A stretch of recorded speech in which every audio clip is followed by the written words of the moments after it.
Hello, everyone, and welcome back to AGX Media. Today, we are talking gold and silver prices with our guest, Gary Wagner, founder of thegoldforecast.com. Gary, thank you so much for joining us. It is my pleasure to be here. Now, before we dive into it, as always, guys, if this is your first time joining us, please go ahead and hit subscribe on our channel. Helps us grow and helps spread the word about the honest money revolution that we are building here on this channel. So without further ado, Gary, I'd like to start us off by referencing something that you recently wrote about. You said that if history is any indication as to whether or not analysts can predict how gold prices will react, one simply needs to look at how gold prices moved in the November 2016 elections when voters elected Donald Trump. Most analysts believed a Trump victory would be extremely bullish for gold, but that wasn't so much the case. So what can we expect this time around and in the long term? Well, first of all, it's not a done deal. Biden is ahead in the polls. So the article that I wrote in reference of how would gold be affected with a Biden president was because it's a decent probability that that will be the outcome. If that is the outcome, you have to ask yourself, will the Congress hold its Democratic majority? Will the Senate lose some Republicans so it actually gains the Democratic majority? If that is the case, that is the most bullish scenario for gold and silver. Simply put, because the bills that they'll pass for fiscal stimulus, I believe, will be much greater than if we have a Republican president. However, what I talked about was that it took everybody by surprise. Gold raised about $50. I was watching it as the news unfolded in 2016. And then within an hour, it dropped $50 and kept dropping for a couple of months. But if you look back now, 4 years later, that initial drop was short-lived because gold specifically has doubled, and silver has certainly come off the lows of $11 and $12.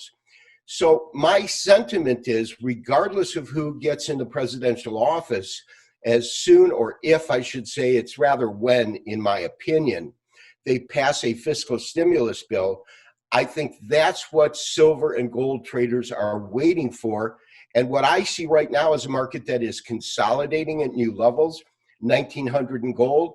As far as silver goes, it's right in the middle of the ground, but we've got a top at approximately 27 to 30, and we have support at approximately 24. The market's currently trading 24.50 today. So it's definitely well off the lows. I think that $30 is achievable. My one real question with silver is when gold ran to an all-time record high, many of us expected silver to kind of follow suit and hit $50 again, and it did not. And so the question becomes why that's the fact. I don't have an answer for it, but it's something to ponder. Absolutely. Terrific insight there. And you've sort of given us your forecast, but how are your overall sentiments about silver as a metal as of late? Well, listen, it is the sister metal of gold. It is a safe haven asset. However, there's another major component, and that component is industrial use. So whereas you saw the stock market under pressure, Dow down about 700 points, you saw silver down and gold up fractionally. The second issue is dollar strength, because one thing we have seen in this flight to safety is the use of dollars as a safe haven asset, although that kind of confuses me because it's such a fiat currency and we're devaluing it to such a great extent with quantitative easing and with the huge expenditures ballooning our national debt to unheard of numbers, record numbers.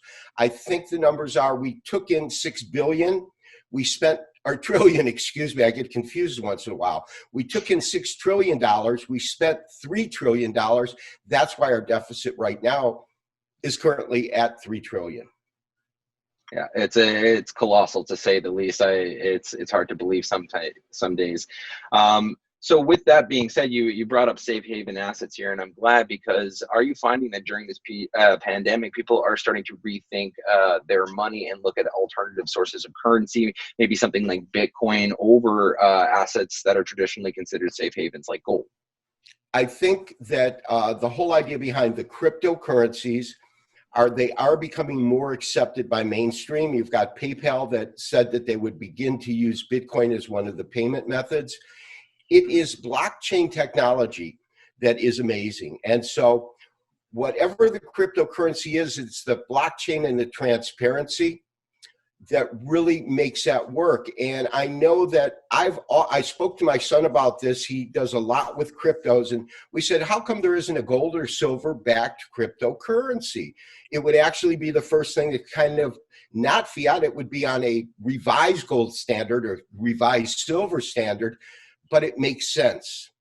And for that reason, I think if you look at the markets today, we hit a high that we haven't seen in 3 years in Bitcoin. And Bitcoin moved up about 4%.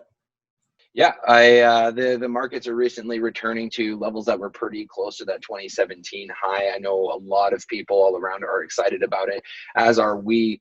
And it's great to hear you mention that you think the idea of a gold and silver backed currency is a good thing.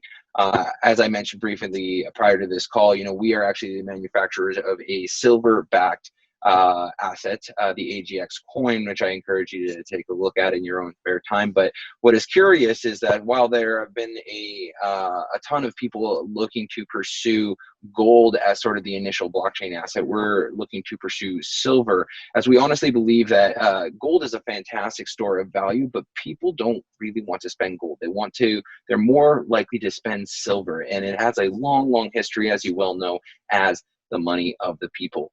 So I know I'll close it out here. And again, Gary, thank you so much for joining us today. I do have a closing question. Some people like to think of gold and Bitcoin and precious metals in general as a competition to the Bitcoin standard or Bitcoin in general. Do you see these as competitive assets?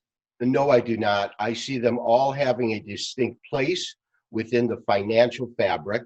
I see that cryptocurrencies and gold, you notice they have been moving in tandem at certain points. Bitcoin right now has been excelling, but I think that they're all valid assets and have a specific function. And as such, it's not one is better than the other. Rather, it's different uses require different tools. Gary, thank you once again so much for joining us. To our audience, you can read and learn more about Gary's work at thegoldforecast.com. Take care. Take care.